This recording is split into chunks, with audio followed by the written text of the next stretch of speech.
Ministra aí de pegar um avião da FAB, tem que se explicar, não precisa. Eu acho que, a princípio, não erraria de pegar o avião da FAB para ir a um evento sobre racismo. Mas a ministra, vale para ela aquela célebre frase da mulher de César: não basta ser honesta, ela tem que parecer honesta. Ela não tinha nada que fazer esse vídeo e misturar o fato de ser flamenguista, de estar indo no Morumbi, com o ato antirracista. Se ela foi a São Paulo para esse ato antirracista, está certo usar o avião da FAB, etc. Agora, ela fez uma gracinha e nessa gracinha ela misturou o ato com ir ver o jogo do Flamengo. Infelizmente, meu time, o time dela, perdeu e ela perdeu também, porque pisou na bola, não tinha que fazer isso. E aí, o Madeleine, porque é isso, ela foi, a gracinha é uma comunicação também de rede social, né? Então você comunica dessa maneira, faz uma piada. E o que me chama a atenção é que, assim, os homens sempre fazem piada com o futebol, né? E aí, às vezes, não acontece isso como acontece com a mulher. Tem muita gente também falando um pouco disso, assim. Será que pelo fato de ela ser uma mulher? Não sei. O que você acha, Madeleine? Eu acho que pelo fato dela ser uma ministra e não ser mais influencer, né? Que precisa cair essa ficha, que agora ela é ministra de Estado. Ela não pode se comportar assim. Isso não é comportamento de ministra de Estado desse vídeo. A gente vê isso ser usado em comunicação política, essa gracinha, quando a pessoa é tão austera que a gracinha não quebra a austeridade dela. Dou dois exemplos: Geraldo Alckmin e Michel Temer. É uma coisa tão vampiro, vetusto, austero, e o outro é picolé de chuchu, aquele pai de família do interior de São Paulo, que você, mesmo estando no cargo público, consegue uma coisa aqui, outra colar. Esse vídeo, no fim, ficou parecendo provocação, ficou parecendo que está esbanjando, ficou parecendo que está deslumbrado, ficou muito ruim o vídeo. É um vídeo de influencer, é um vídeo assim, fosse propaganda da farofa da GK, estava sensacional.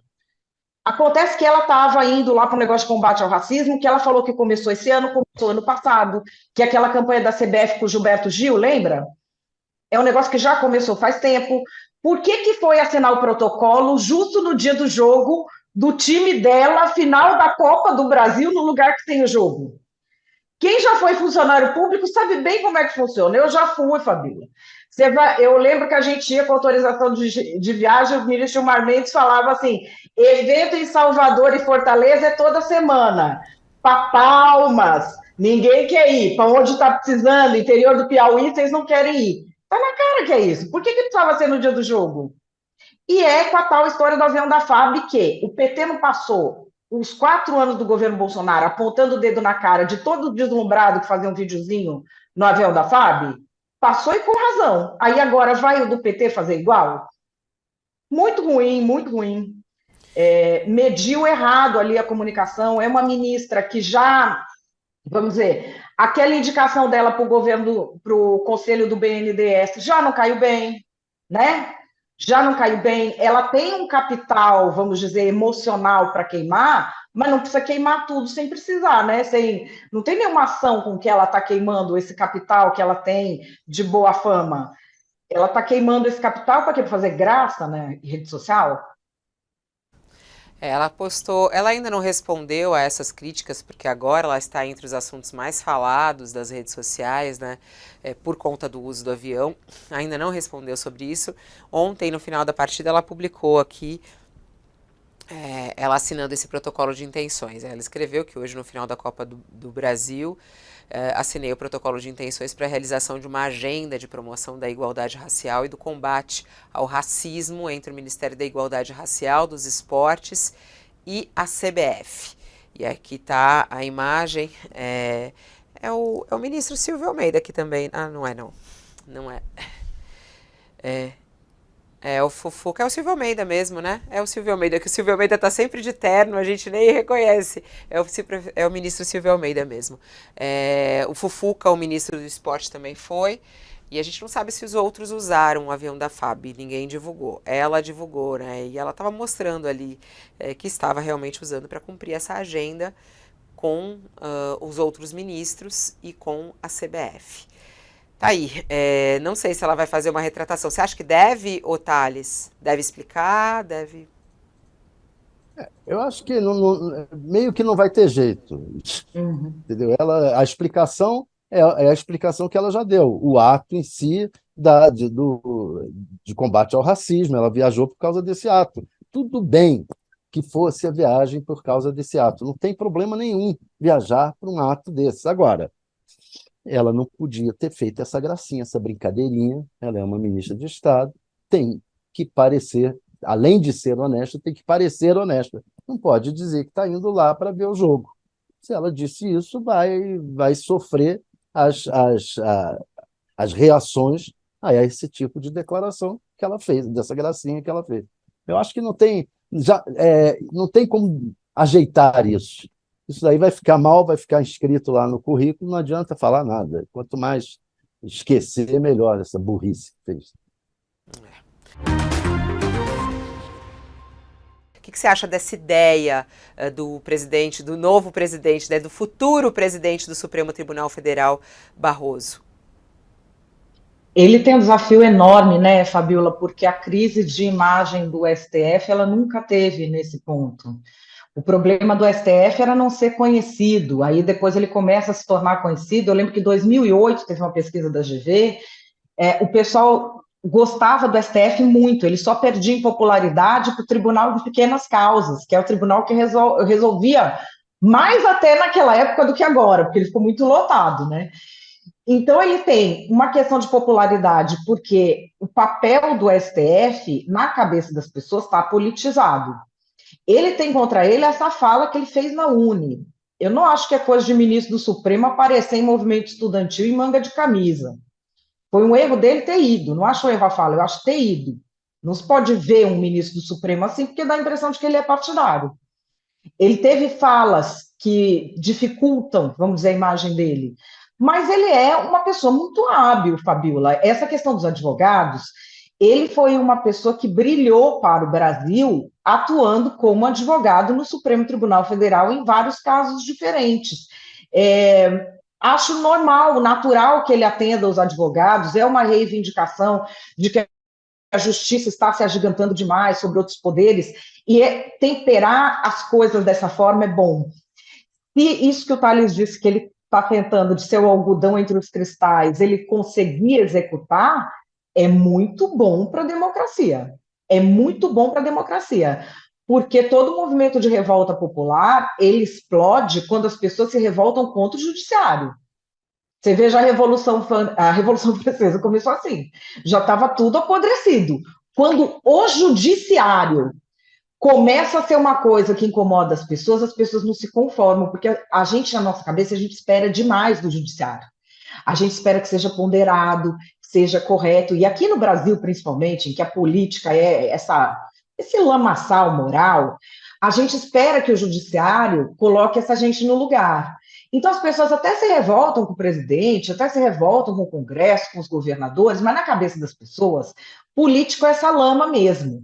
Já o judiciário não pode ser. De jeito nenhum pode ser. Então, se cobra, numa outra medida, o poder judiciário num país que tem a história antidemocrática e de corrupção que o Brasil tem. Eles já são cobrados em outra medida. E o Barroso sabe disso. Vamos ver como ele vai conseguir levar essas questões adiante. Não depende só do presidente do STF.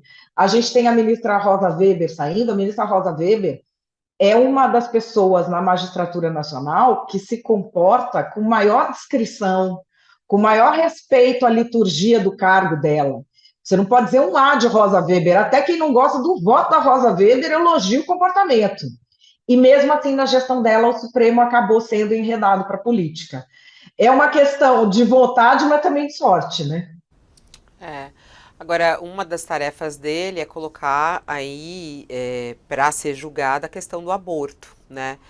E esse é um grande desafio também, né? A gente soube, no final de semana, teve algumas manifestações pelo país, não foi algo muito forte, que chamou muita atenção, mas foram alguns movimentos, né? E pelas redes sociais, Isso também tem aparecido bastante, né? Principalmente por parte da família Bolsonaro, o próprio filho do Bolsonaro publicou isso nas redes sociais. Ô Thales, você acha que Barroso pode adiar essa retomada? Não? De que maneira ele deve colocar isso em votação?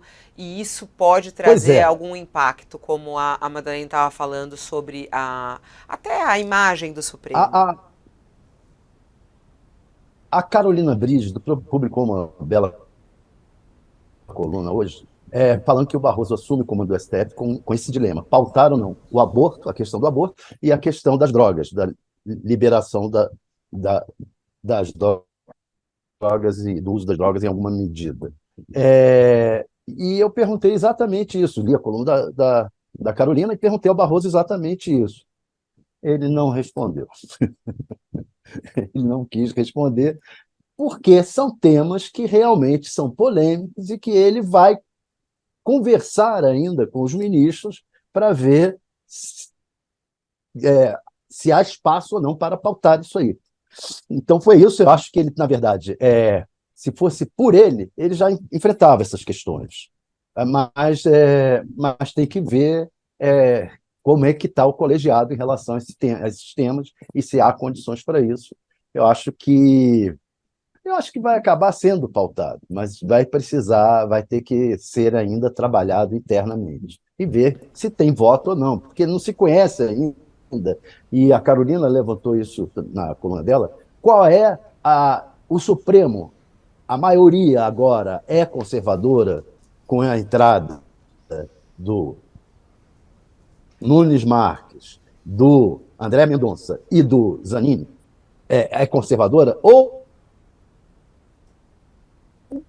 ainda vai ter o perfil progressista que tinha antes? Tem que saber. Então, eu acho que e para pautar esses temas, você tem que saber qual é o novo perfil do Supremo e se esses temas vai haver vão ser derrotados ou não. É uma questão a se saber ainda. É. Eu não sei, você acha, porque o Zanin trouxe, as pessoas esperavam uma coisa, ele veio de uma outra maneira, né, em algumas votações, mas daí depois também deu um passo atrás. Ô, Madalene, o que você acha?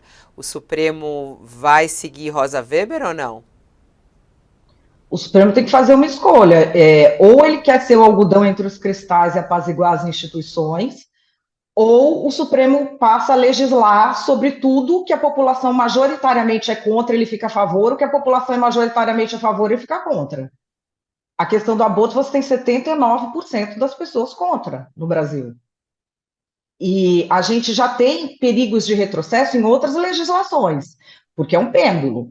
O Supremo vai decidindo em questões, por exemplo, a questão das drogas. Agora você está com uma lei lá de tornar crime porte de toda droga. Ressuscitar uma lei para proibir o casamento entre pessoas do mesmo sexo. Então, ele tem que decidir, ou vai agir para a lacração, liberar um período, aumentar a polarização e aumentar atitudes reacionárias, que é o que ele faria pautando o aborto, porque o Brasil é majoritariamente contra. E assim, eu sou contra por razões de fé e entendo que a legislação atual, com as exceções que ela tem, é boa. O Brasil majoritariamente acredita que é liberação de assassinato de bebê. Ele vai mexer nisso e preservar a instituição ao mesmo tempo? Não tem como fazer as duas coisas, é uma escolha que ele faz. A Rosa Weber pautar, eu entendo porque é uma questão dela de convicção. Ela queria deixar isso como legado dela. E ela também já está saindo, tanto que você vê, ela não pautou isso no primeiro dia da presidência dela. Ela não foi colocar ali, vamos dizer, fervura. Ela deixou a questão institucional fluir e disse: olha, eu não quero sair sem dar minha opinião sobre isso, porque é isso que eu acredito. Eu quero deixar esse voto, é um voto que para a biografia dela vai contar. Para ela conta. O que a gente tem agora é uma situação diferente. E também a população enxergando e o Congresso já tendo ali uma tensão de que tudo que o Congresso teria que decidir, quem está fazendo é o Supremo. E a gente já ouve na opinião pública muita gente falando com naturalidade assim: o governo não decide, o Congresso não decide nunca, não vota isso nunca, então tem que colocar no Supremo de vez. Eu tenho muito medo quando são esses temas polêmicos, Fabiola, porque esses temas polêmicos, eles vão avançando ao longo do tempo e a sociedade passa a ser mais liberal e mais tolerante. Quando você vem e impõe, a tendência é você provocar uma onda reacionária. Se é isso que ele quer fazer, né? Vamos ver. É. Vamos ao Tribunal Superior Eleitoral. O ministro do TSE, Benedito Gonçalves, permitiu que 3 ações que pedem a inelegibilidade de Bolsonaro sejam analisadas em conjunto pela Corte. Ele atendeu parcialmente um pedido do Ministério Público Eleitoral que queria agrupar todas as 11 ações contra o ex-presidente que tramitam no tribunal. Para o ministro juntar todos os processos é impraticável, já que eles tratam de assuntos diferentes. Então ele considerou, no entanto, que 3 das ações possuem temas semelhantes, e aí sim podem ser agrupadas. Ainda não há uma data marcada para esses processos irem a julgamento, eles podem levar às novas condenações, a novas condenações a Bolsonaro. Mas ele já está inelegível, né? Isso que é curioso, né, o Madá, mas é o processo, né? Os julgamentos seguem acontecendo, né? Uma coisa não interfere a outra. Sim. Que volta naquela história do que o Barroso quer, que é fazer com que a justiça seja melhor entendida pela população. Quem entende um negócio desse, Fabiola? Que julgou lá só pela tal da sessãozinha, ele já está inelegível e continua julgando. Por que que não junta tudo de uma vez só? Eu, particularmente, achei muito ruim ele ter ficado inelegível por uma coisa tão fraca, sendo que, assim, ali é abundância. O que você quiser pegar para falar que o Bolsonaro não pode se eleger, tem. Aí for pegar mais fraca, que é a bendita da reunião lá com os embaixadores, tem um mundo de coisas que podiam pegar. Aí agora vai ficar uma coisa assim, para quem é aquele pessoal que é lulo afetivo mesmo, que tem que falar mal do Bolsonaro o dia inteiro, que senão os amigos não aceitam. Esse pessoal, cada processo desse vai ser vamos dizer, um tour de rede social, um ciclo de rede social, que eles vão ficar falando, tá vendo, a gente avisou. E para o bolsonarista, para o bolsominion, que é aquele que ele é fã do Bolsonaro, ele tem que falar mal do Lula, defender o Bolsonaro, ele vai pegar todos e vai falar da perseguição. E a justiça não se faz entender para a população, porque é realmente muito difícil de entender. Por que não juntou tudo e jogou em bloco? O cara já está inelegível, ele vai ficar inelegível que até a próxima encarnação agora? Fica difícil para a gente explicar para as pessoas esse tipo de coisa, porque parece desorganizado, vão falar que foi perseguição, outros processos de outras pessoas não estão andando com a mesma celeridade. Então, essa questão de explicar a justiça ao cidadão é um desafio hercúleo aí que o ministro Barroso está assumindo para ele, mas depende também de se organizar para se fazer entender, né? O que você acha, hein, Otales? Que impacto isso tem? Isso acaba tendo um impacto político também, né? Porque volta a analisar a atuação de Bolsonaro durante o período das eleições e por que ele tem que ser condenado mais uma vez, ou deve ser inocentado por conta da atuação dele, né? O que deve ter aí em todos esses processos? Eu penso um pouco diferente da Madá, porque eu acho que realmente o critério aí que o Benedito colocou, de que tem que ser casos com alguma similaridade para poderem ser julgados juntos. Porque se você fizer todo um grande julgamento com todos os casos do Bolsonaro, aí vai ser um julgamento sobre o mandato dele como um todo. Não deixa de, aí sim vira uma coisa política. Olha, vamos julgar todos, cada caso, você saber como é na justiça com todos os cidadãos. Se você comete um crime aqui, outro crime ali, outro lá, você vai ser julgado por esse aqui, aquele ali e outro lá. Cada crime vai ser um julgamento. É assim que é normalmente.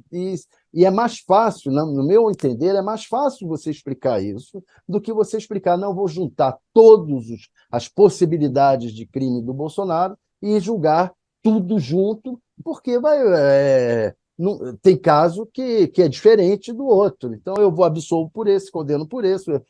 Então, eu achei que era o critério escolhido pelo Benedito foi, para mim, eu considero razoável, na medida em que juntou os casos semelhantes. casos que não são semelhantes não deu para juntar, porque senão viraria um julgamento extremamente complexo e até difícil de explicar. Ó, agora é 12h30. Dos dois ali, qual que você acha que pode ter mais chance, hein, o Thales? Ou você acha que pode ser um outro nome que está correndo aí pela lateral? Olha, ninguém está apostando na cabeça do Lula, porque ele pode surpreender, ele já surpreendeu várias vezes e é muito difícil apostar na cabeça do Lula. Esses dois aí são tidos como realmente os dois nomes prioritários, e até porque o Lula os chamou para conversar. Então, se o presidente chama, ele está dando um sinal de que pode ser um desses dois, e colocou os dois nomes em discussão na sociedade para ver o eco dessa discussão. Eu acho que é um desses aí, mas não dá para apostar. Não será o Aras, tudo indica que não será, por aquela entrevista que o Jacques Wagner nos deu, que ele disse que são mínimas as chances, ele mesmo é defensor do Aras, mas ele acha que são mínimas as chances de o Aras vir a ser o procurador, vir permanecer no cargo. A Eliseta também não está cotada para assumir. Ela, aliás, é aquela que quando faltou, o motorista dela tirou férias, ela fez uma reclamação na procuradoria. Como é que eu vou ficar sem carro? Vou ter que pegar um Uber? Como é que eu vou ficar sem motorista? Tem que ter motorista. Fez e ela foi a única a se candidatar ao cargo de vice-procuradora lá eu acho que é do Ministério Público Eleitoral, se eu não me engano. E é esse cargo que dá a ela o direito de ser a procuradora interina no lugar do Aras. E ela foi a única que se candidatou ao cargo, e eu acho que ninguém se candidatou em solidariedade a ela por causa das críticas na imprensa ao fato dela ter reclamado de não ter um motorista, e todos eles reclamariam disso daí também, porque pensam mais ou menos parecido. Dos dois, né? Agora, até Paulo vendo Gonet tá forte. Oi? Paulo Gonet tá forte. É, Ele tá com. Se fosse seguir, vamos dizer, o tradicional, que foi de escolha desde sempre, seria o Gonet. ele tem um perfil mais conservador que o outro, né? Não, é porque ele já está aí, ó, já está aí circulando há muito tempo, e ele tem apoio dos mais importantes do judiciário. Ele transita muito bem no judiciário, dialoga muito bem no judiciário, além do MP, e já tem essa convivência no poder e com eles, com esses dilemas há muito tempo, e conseguiu apoios de alas do judiciário, que geralmente cada um sai com o seu brigando para STJ, para TSE, para tudo, para TJ. Tem duas alas do judiciário que geralmente cada uma tem o seu quando tem vaga. E ele conseguiu unir. Então ele está fortão. Se fosse assim, a lógica antiga, não tinha dúvida, era o Paulo Gonet. Mas, como diz o Thales, o Lula dessa vez, ele está freestyle. O jeito que ele decidir vai ser, não tem, ninguém tem expectativa de que ele decida de uma maneira tal. Então, vamos ver como é que ele vai fazer, né? O que a gente viu aqui também nos perfis, né, que estão divulgando também sobre a história dos dois, é isso. O Paulo, ele é muito próximo do Gilmar Mendes, né, como você falou, ele tem um trânsito em várias, muito fluido.